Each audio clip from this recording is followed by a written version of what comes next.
I cooked Thanksgiving dinner for my son and his family, but they never showed up.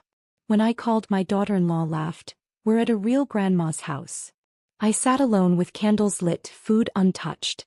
But the next morning they saw the family photo I mailed back, with their faces torn out and a message they'll never forget. The cranberry sauce was still warm when my phone buzzed at 3:47 p.m.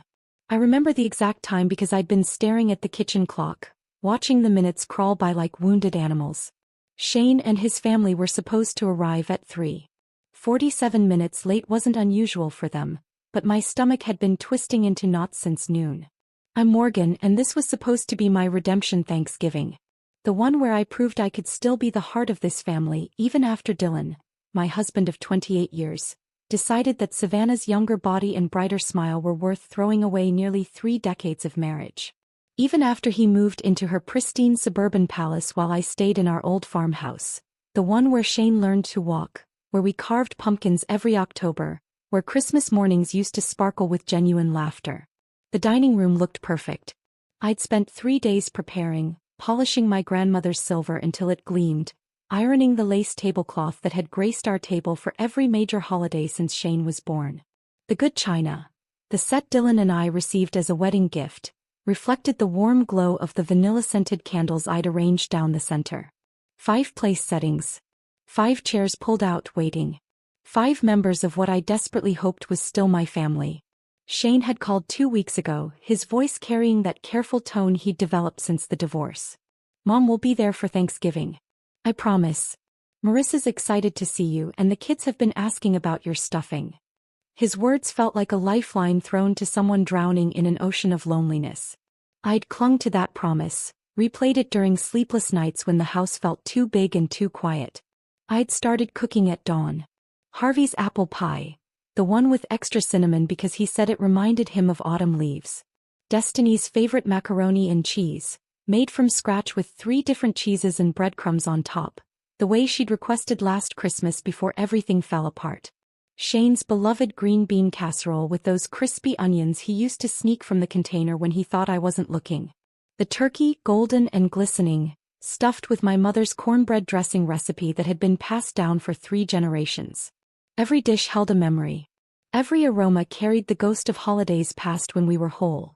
When Dylan would carve the turkey with theatrical flourishes while Shane rolled his eyes and Marissa laughed at his dad's jokes. Before Savannah entered our lives like a tornado, leaving destruction in her wake while making everyone believe she was the sunshine after the storm. The call came as I was adjusting the gravy boat for the 10th time, my hands trembling slightly from caffeine and nerves. Shane's name flashed on my phone screen, and my heart hammered against my ribs. Maybe they were running late. Maybe there was traffic. Maybe. Hey Mom. His voice sounded distant, distracted. Background noise filtered through. Laughter, multiple conversations, the clink of silverware against plates. A celebration happening somewhere else. Shane, honey, where are you? Dinner's ready and it's getting cold. I tried to keep my voice light, casual, even as dread began pooling in my stomach like ice water. Yeah, about that.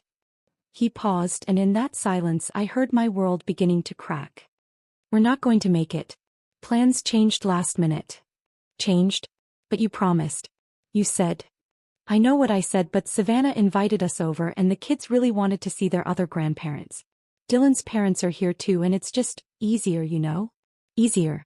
The word hit me like a physical blow. 28 years of marriage, 31 years of being Shane's mother, and I'd been reduced to the inconvenient option. The difficult choice. The grandmother who required effort. Can I talk to Marissa? My voice barely qualified as a whisper. She's busy with the kids right now, but she says hi. Another lie. I could hear her distinctive laugh in the background, bright and carefree.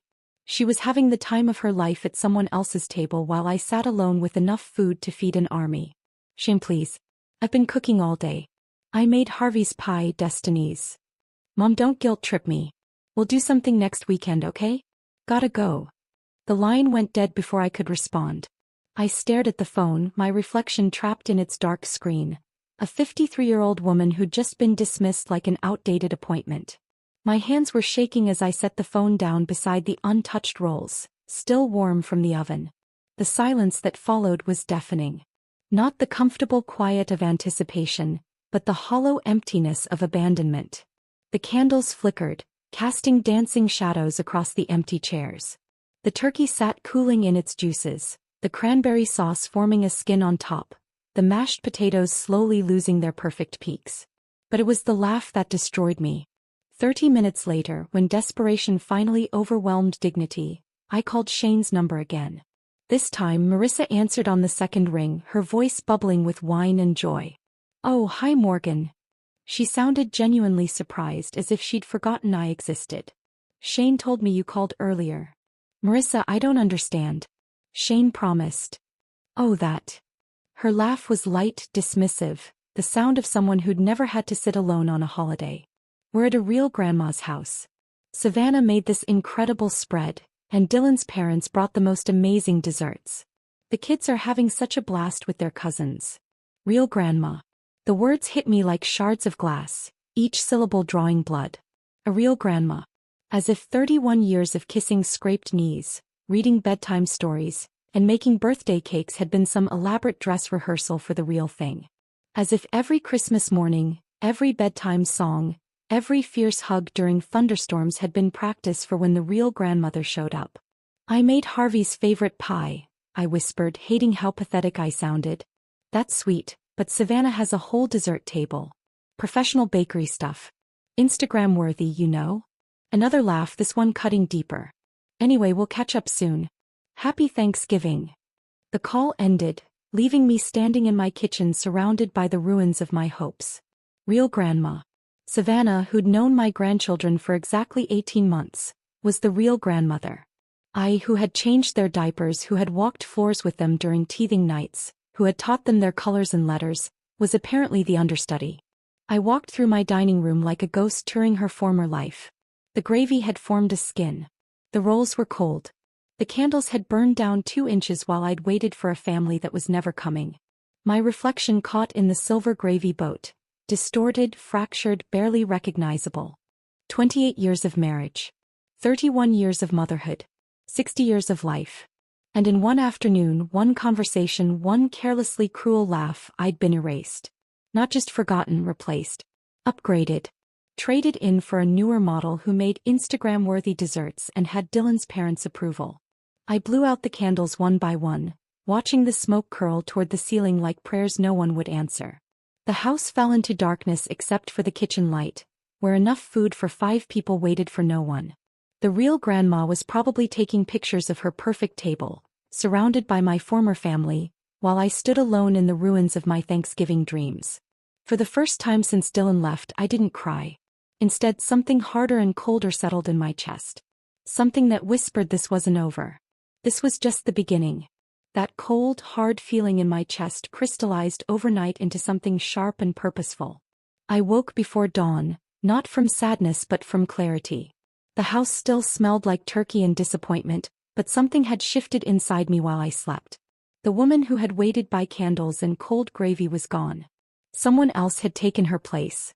I walked through my living room in my bathrobe, my bare feet silent on the hardwood floors Dylan and I had refinished together 15 years ago. The morning light filtered through sheer curtains, illuminating dust motes that danced like tiny ghosts of happier times. Everything looked the same, yet everything felt different.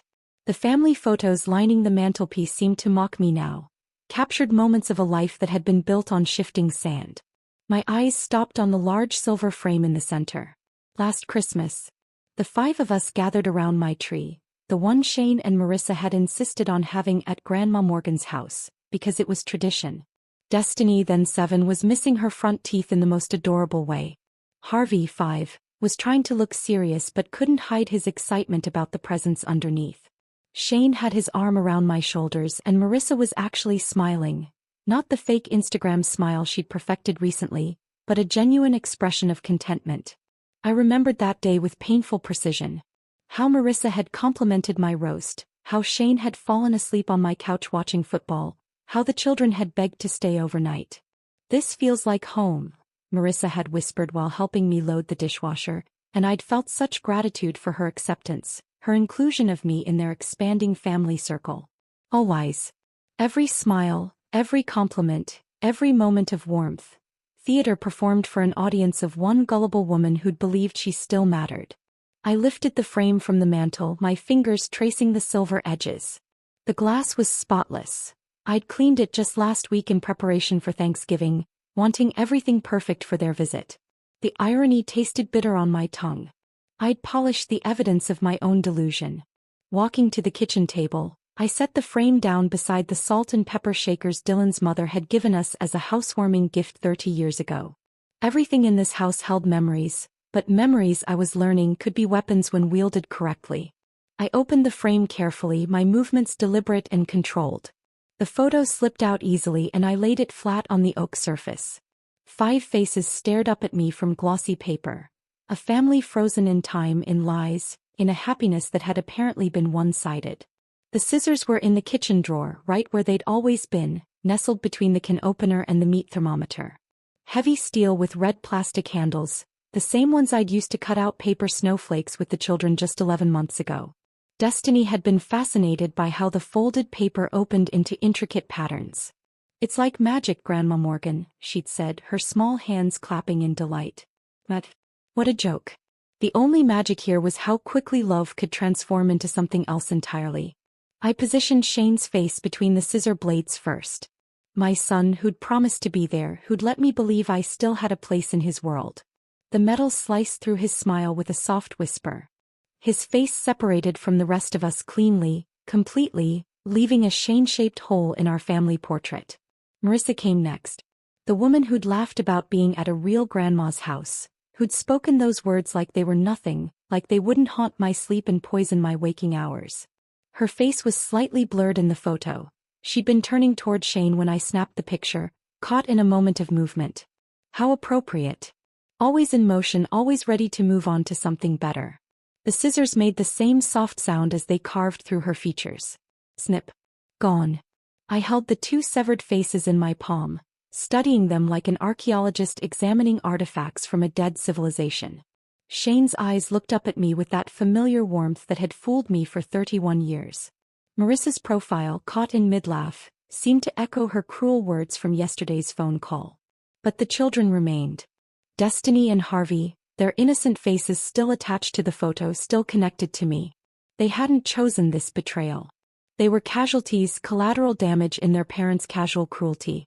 My fingers traced their images gently, remembering bedtime stories and scraped knee kisses, birthday parties and Christmas mornings.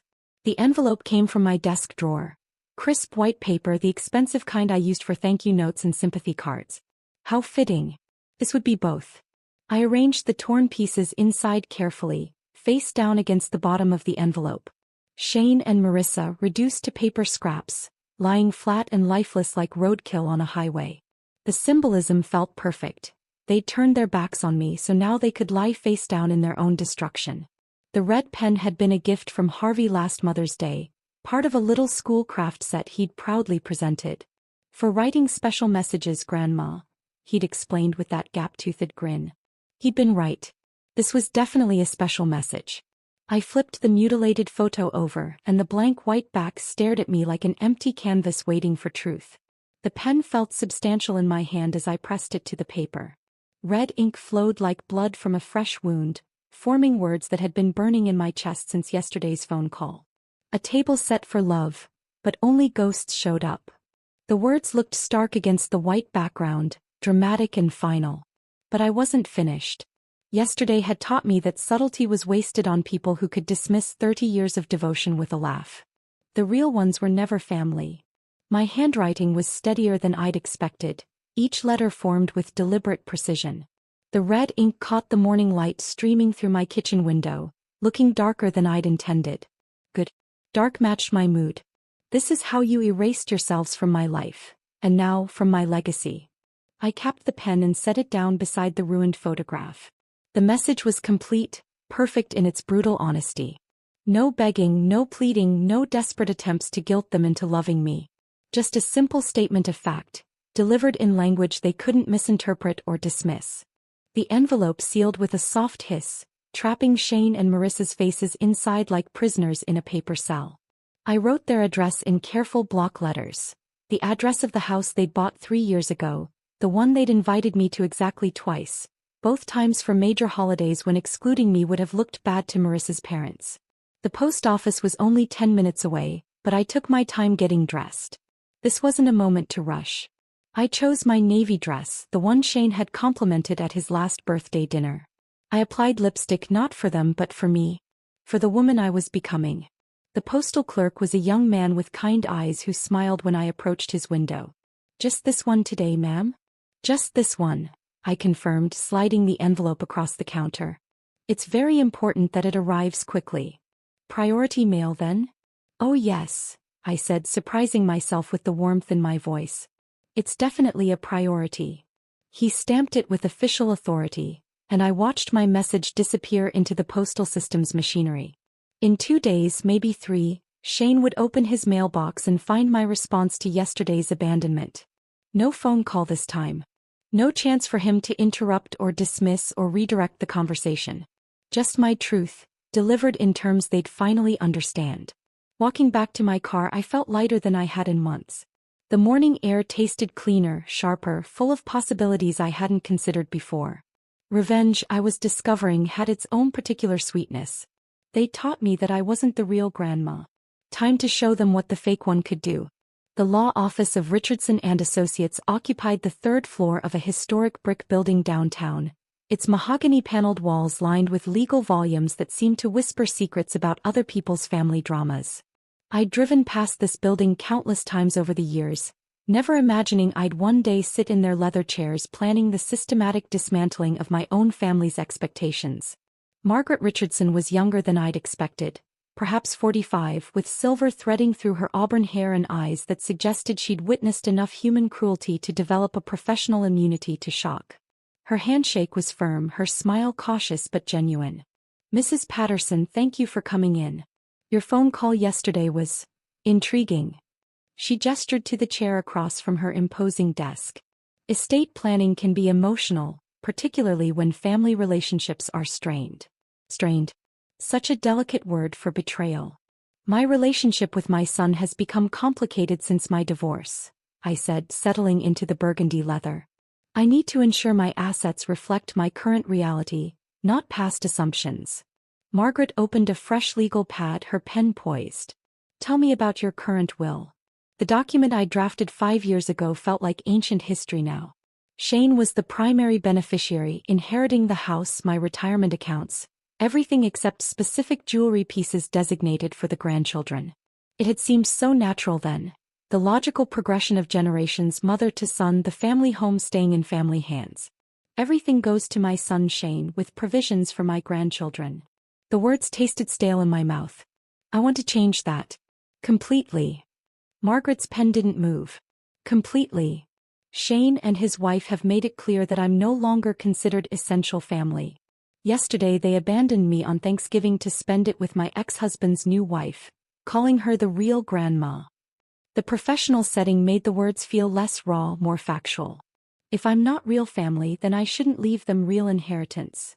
For the first time, Margaret's composed expression flickered with something that might have been surprise. "That's unfortunate. But estate planning based on emotional reactions can sometimes." "This isn't emotional," I interrupted, my voice steadier than I felt. "This is practical. They've demonstrated their priorities. I'm simply aligning my estate with their demonstrated values." Margaret set down her pen and leaned back. "Tell me exactly what you want to do." The plan had crystallized during my sleepless weekend, forming with the same methodical precision I'd once used to organize school fundraisers and holiday celebrations. Remove Shane and Marissa entirely. Create a trust for my grandchildren, Destiny and Harvey, but with conditions they must meet to inherit. What kind of conditions? Annual visits. Meaningful ones, not obligatory holiday appearances. They need to visit me at least once per year, every year until they turn 21. Real visits. Spending time, having conversations, maintaining an actual relationship with me. Margaret made notes, her expression thoughtful. "And if they don't meet these conditions?" "The trust dissolves. The money goes to charity." I'd researched this part extensively online, cross-referencing legal sites until my eyes burned. They inherit nothing. That's legally possible, though unusual. What about your other assets? This was where my weekend research had led me down unexpected paths, discovering philanthropic organizations I'd never known existed. My house goes to the women's shelter downtown. They've been operating out of that cramped building on Elm Street for 15 years. My home has 4 bedrooms, a large kitchen, space for families to rebuild their lives. Margaret's pen moved faster now, capturing the details of my systematic redistribution. Your retirement accounts? Educational scholarships. Specifically for first-generation college students who've aged out of the foster care system. I'd found this charity through 3 degrees of internet separation, starting with articles about inheritance planning and ending with heartbreaking stories of young adults facing the world without family support. Kids who know what it's like to be abandoned. Jewelry and personal items? The important pieces go to the Historical Society.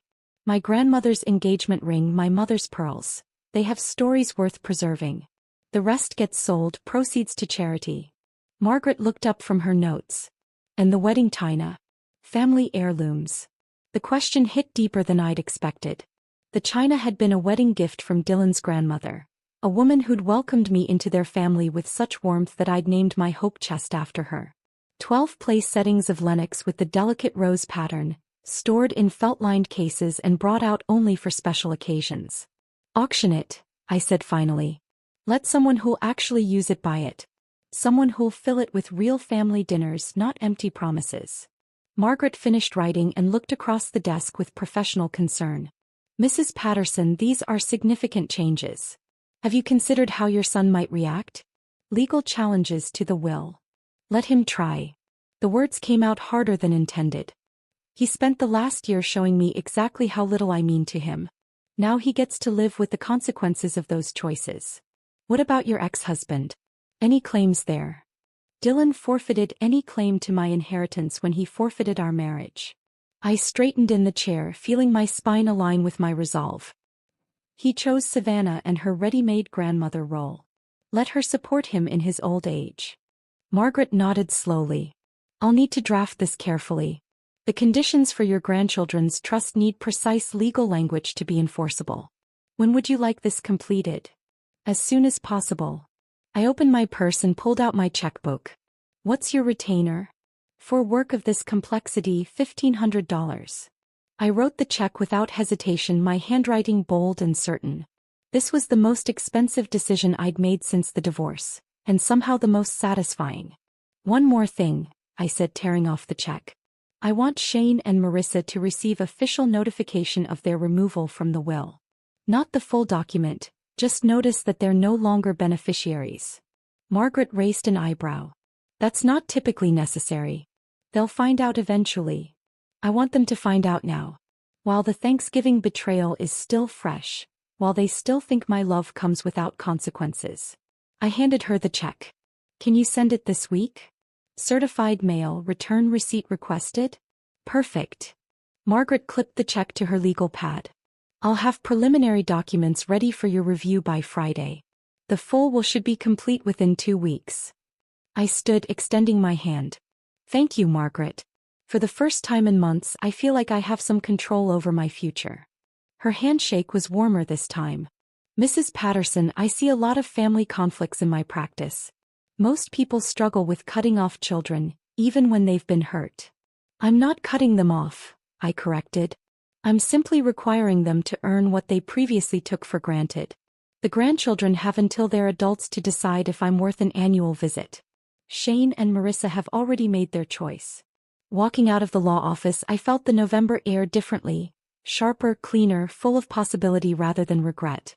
The legal documents would arrive at Shane's house within days, probably before he'd even thought to call and apologize for Thanksgiving. He'd open his mailbox expecting bills and advertisements, and instead find official notification that his inheritance had evaporated like morning fog.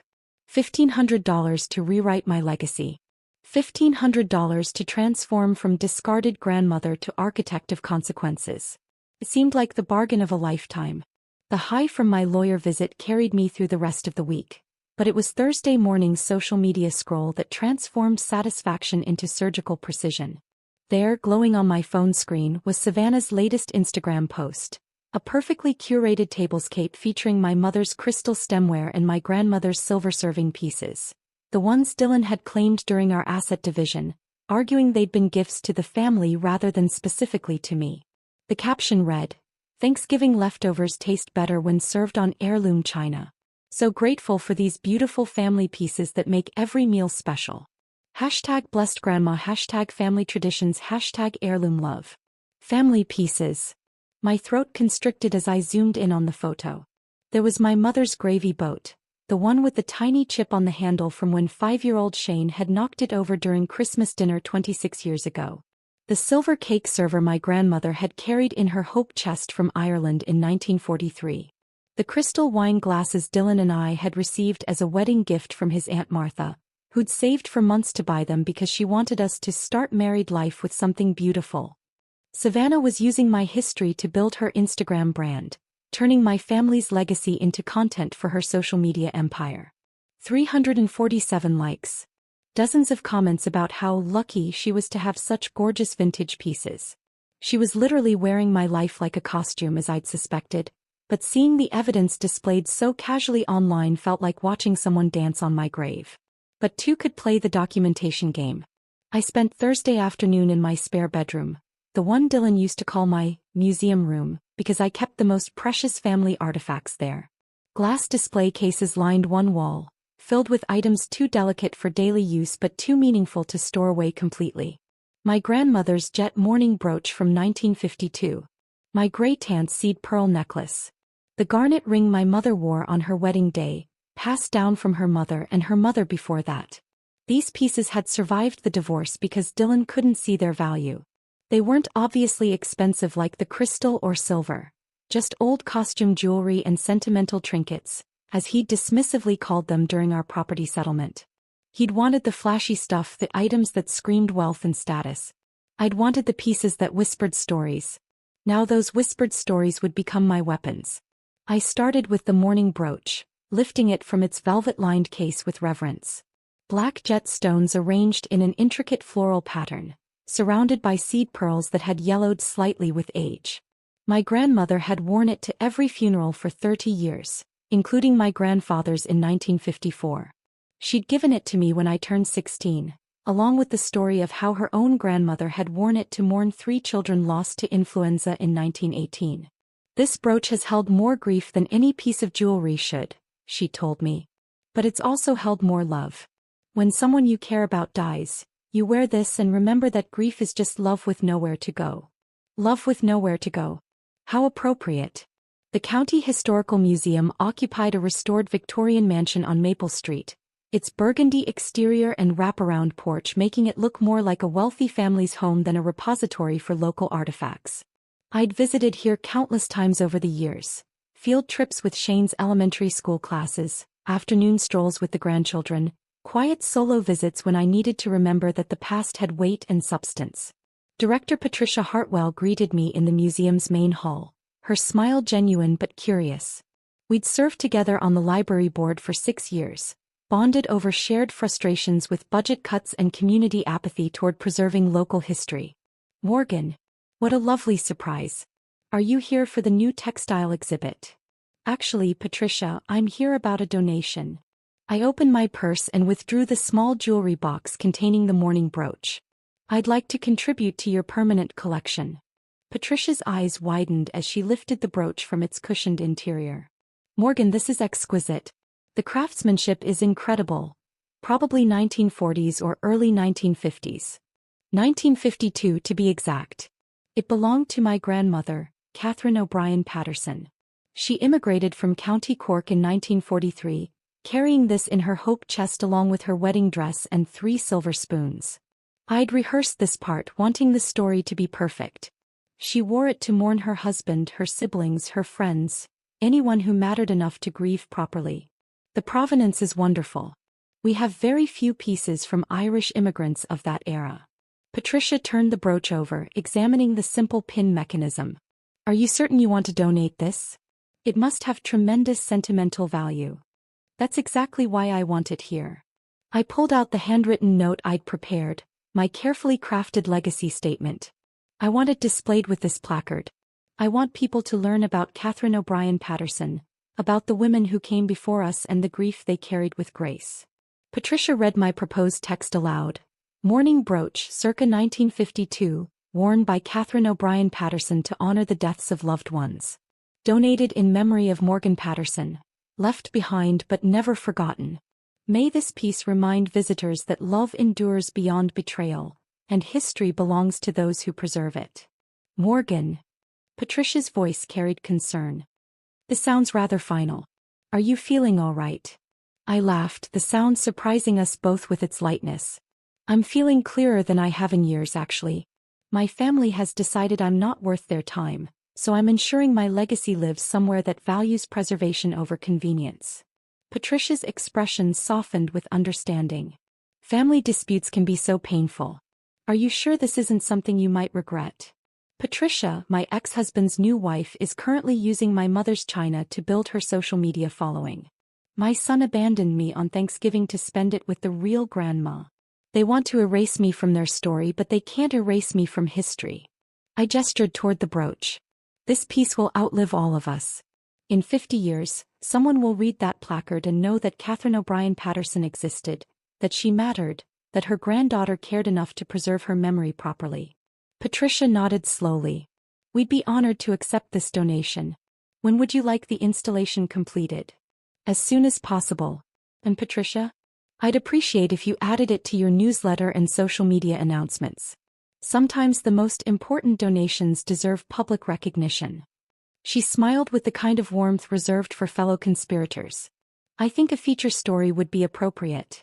Local woman honors family legacy through historical preservation. We could run it in next month's community newsletter. Perfect. The newsletter that everyone in town received, including Dylan and Savannah. Including Shane and Marissa. Including every social circle that had watched my marriage implode and wondered what happened to poor Morgan Patterson. That sounds wonderful. I shook Patricia's hand, sealing the deal. My grandmother would have loved knowing her brooch would educate future generations about Irish immigrant experiences. Walking back to my car, I felt the same lightness I'd experienced leaving the lawyer's office.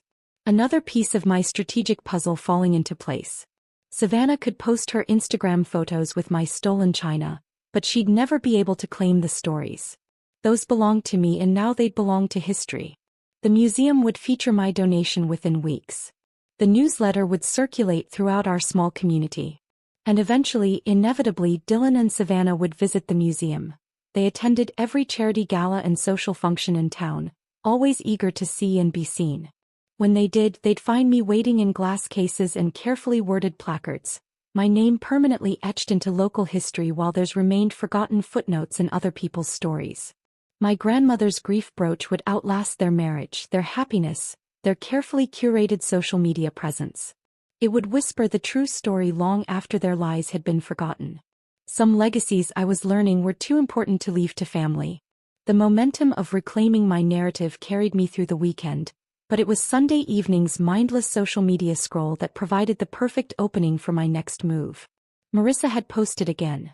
A carefully staged photo of herself, Shane, and the children gathered around Savannah's dining table, everyone wearing coordinated autumn sweaters that probably cost more than my monthly grocery budget. The caption made my blood simmer. So grateful for 3 generations under one roof. There's nothing like family traditions and making memories with the people who matter most. Blessed to have such an amazing support system. #family first, #3 generations, #grateful, #blessed life. 3 generations. The people who matter most. The casual erasure of my existence, packaged in Instagram perfect prose with strategic hashtags designed to build her influencer brand. Marissa had accumulated nearly 4,000 followers by marketing herself as the ideal wife, mother, and family coordinator. Local businesses paid her to feature their products. The PTA had made her their social media coordinator. She'd built an entire secondary income around projecting family perfection. But perfection, I'd learned, was fragile.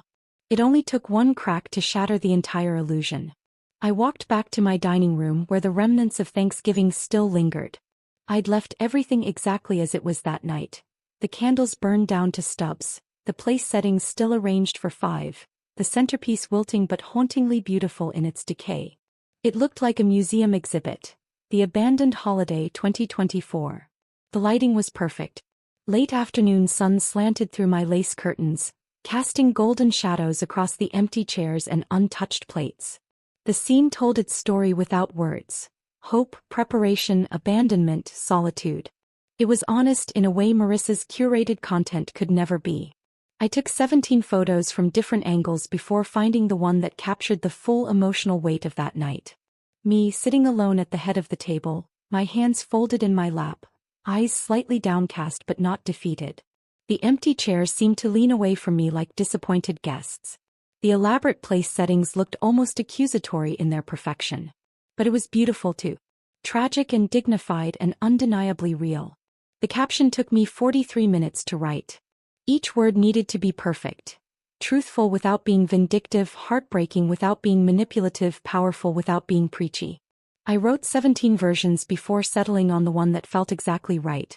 Cooked for 5. Ate alone. Real love doesn't forget.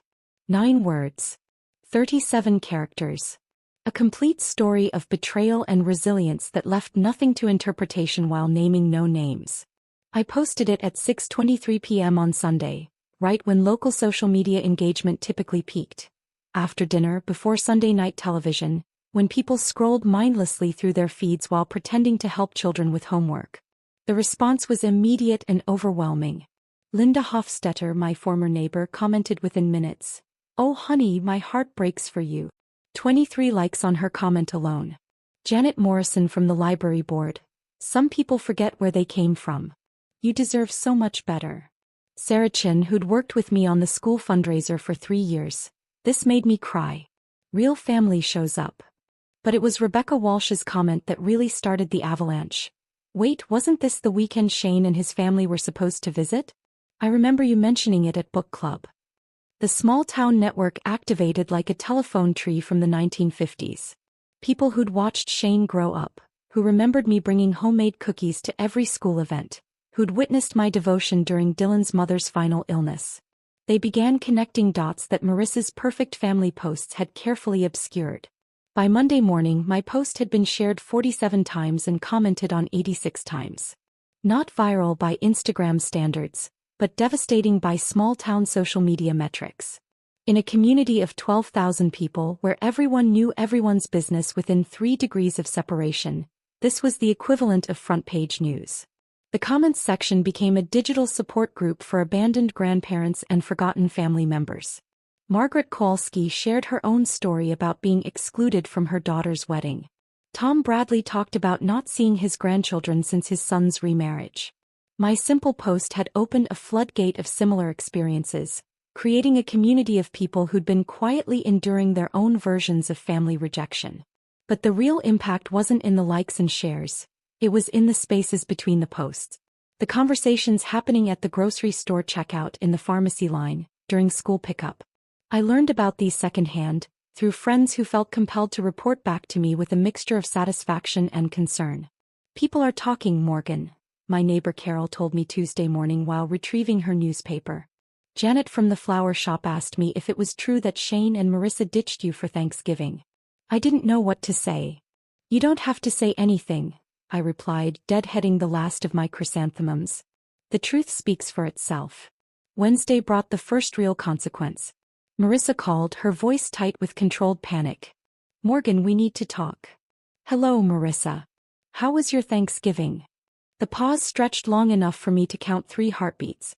"That post of yours is causing problems." "What post?" "Don't play games. You know exactly what I'm talking about. People are asking questions. Uncomfortable questions." I settled into my kitchen chair, suddenly fascinated by the conversation. "What kind of questions?" "About why we weren't there.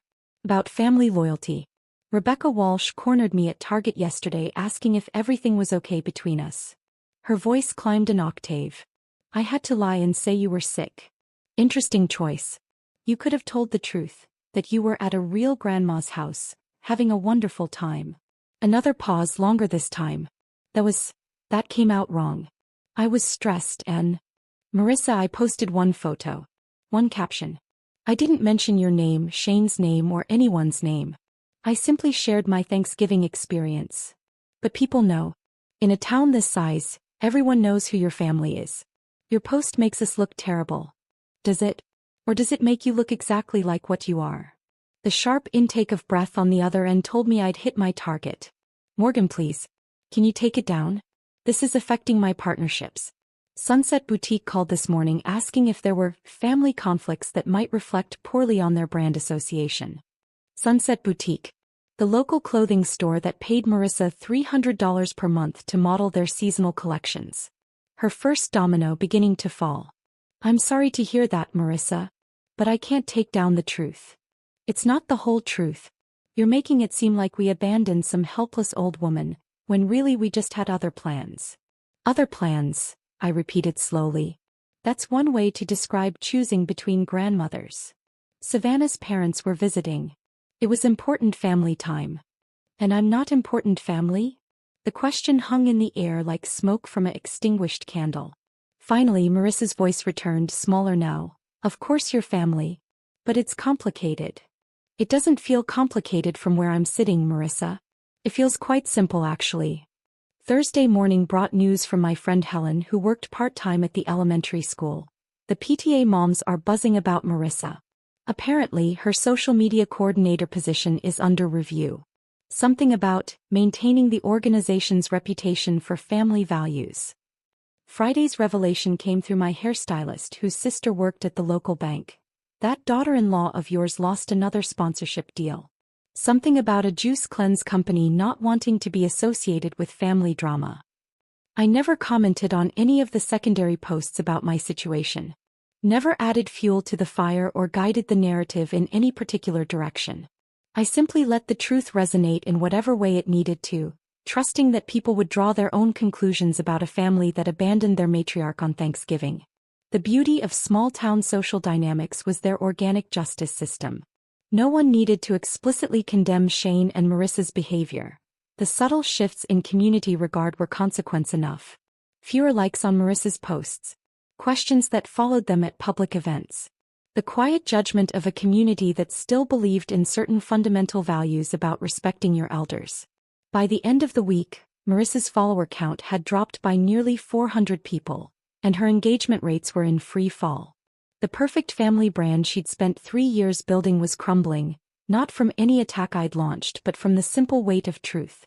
All I'd done was sit at my table and tell my story. Everything else had been their choice, both the initial abandonment and the community's response to it. Sometimes I realized the most powerful revenge was simply refusing to hide other people's shame. The months following my social media truth-telling settled into a rhythm I hadn't experienced in years. Quiet, purposeful, and entirely my own.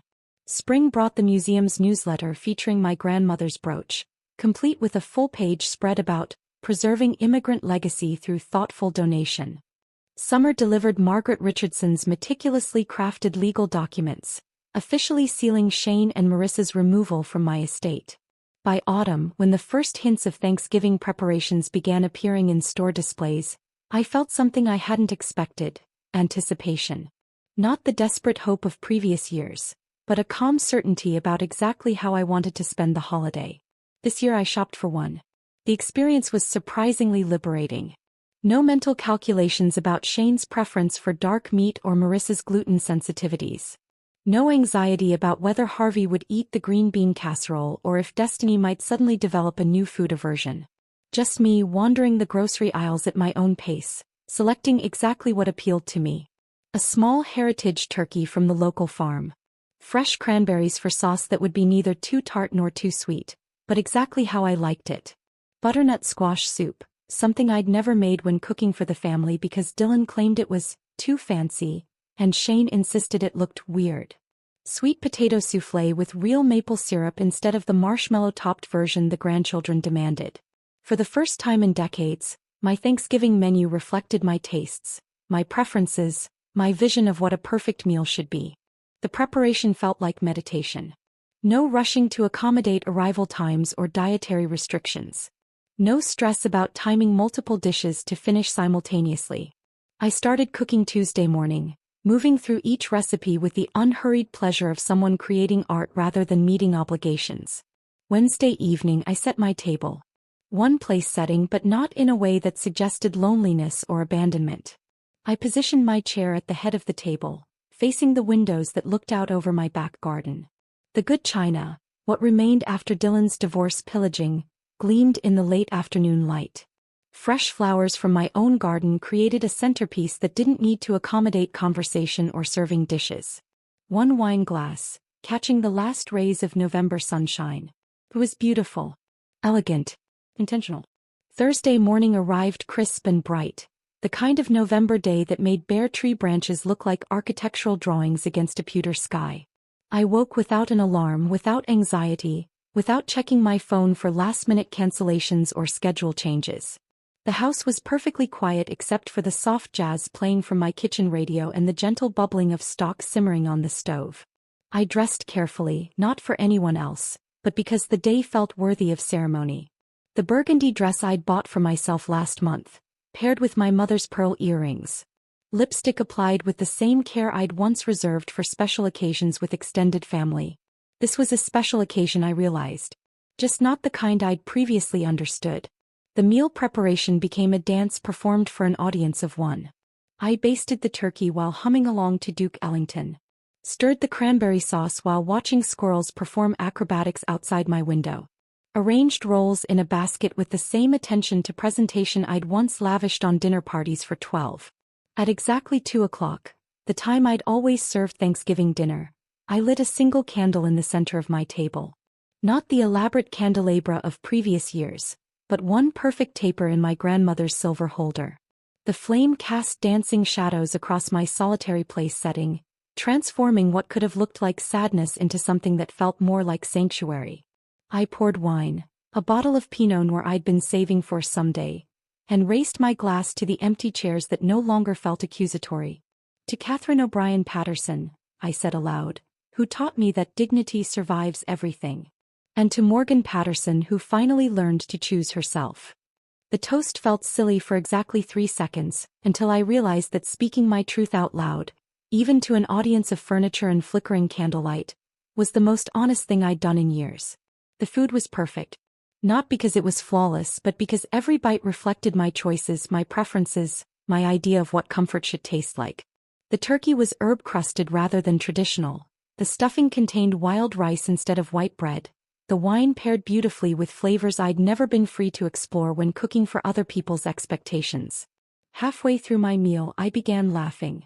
Not the bitter laughter of last year's abandonment, but genuine amusement at how long it had taken me to discover that cooking for myself could be an act of love rather than resignation. I photographed my plate, not for social media but for memory. This moment deserved documentation. The doorbell rang just as I was considering dessert. For a split second, my heart performed its old familiar leap. Maybe Shane had changed his mind, maybe the family was here after all. But the feeling passed quickly, replaced by mild curiosity rather than desperate hope. Through the peephole, I saw Emma Castellanos from next door, her 8-year-old daughter Sophia beside her, both holding a plate covered with aluminum foil. "Mrs. Patterson." Sophia's voice carried through the door with the enthusiasm only children could generate. "We brought you cookies." I opened the door to find 2 faces glowing with the kind of uncomplicated warmth I'd almost forgotten existed. Emma looked apologetic, Sophia looked delighted. "I hope we're not interrupting," Emma said. "Sophia insisted we bring these over today. She's been talking about you since we moved in." Sophia stepped forward with the confidence of someone who'd never learned that approaching neighbors required complicated social calculations. "My mom says you remind her of her grandma in Mexico. She was really nice too, and she always smelled like vanilla." The words hit me with unexpected force. Not the comparison to a grandmother, though that was lovely, but the simple recognition that I existed in someone else's story as a positive presence. That my daily life, my garden tending, my wave from the front porch had registered as kindness in a child's world. "Would you like to come in?" I heard myself asking.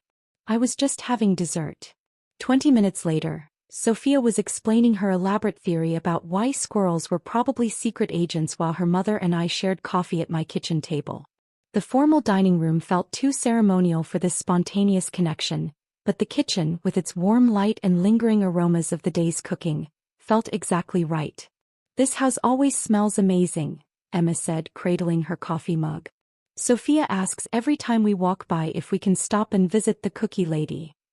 I don't actually bake that many cookies, I admitted.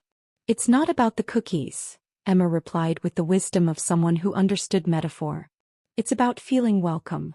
They stayed for an hour, filling my kitchen with conversation that had nothing to do with family obligations or social expectations. Sophia told me about her school play, her pet hamster, her theory that Thanksgiving was really a celebration of squirrels preparing for winter. Emma shared stories about adjusting to small-town life after growing up in Los Angeles, about finding community in unexpected places. When they left, hugging me goodbye with the casual affection of people who plan to see each other again soon, I realized something fundamental had shifted. This Thanksgiving hadn't been about what I'd lost. It had been about what I'd found. Not just peace but possibility. Not just solitude but the freedom to choose my own connections. Later that evening, as I was washing my single-place setting and storing leftovers in containers sized for one person's meals, my phone buzzed with a text from Shane. The kids have been asking about you. Can we set up a visit? I dried my hands carefully before responding, taking time to consider my words. They know where I live. We'll be here. One visit a year unlocks their future. His reply came quickly. What does that mean? It means exactly what it says. Your children are welcome here anytime. You and Marissa are welcome here when you're ready to treat me with the respect I deserve. The legal documents you received explain the rest. I turned off my phone without waiting for his response. Whatever he needed to process about the new terms of our relationship could happen on his own time. I had dishes to finish, a candle to blow out, and a profound sense of contentment to savor. Standing in my kitchen, surrounded by the peaceful aftermath of a perfect Thanksgiving, I understood that I hadn't been seeking revenge at all. I'd been seeking freedom, from their expectations, their casual cruelty, their assumption that my love came without conditions. They taught me that I wasn't the real grandmother. I'd learned that I was something better. A real woman with real boundaries who finally understood that the best relationships were chosen, not assigned. Peace, I discovered, was the most satisfying course of all. If this story of Morgan's perfect revenge had you gripping your phone, smash that like button right now. My favorite part was when Morgan tore their faces from the family photo and mailed it back with that devastating message. What was your favorite moment of her sweet revenge? Drop it in the comments below. Don't miss more stories of people who refuse to be walked over. Subscribe and hit that notification bell for your next dose of satisfying justice.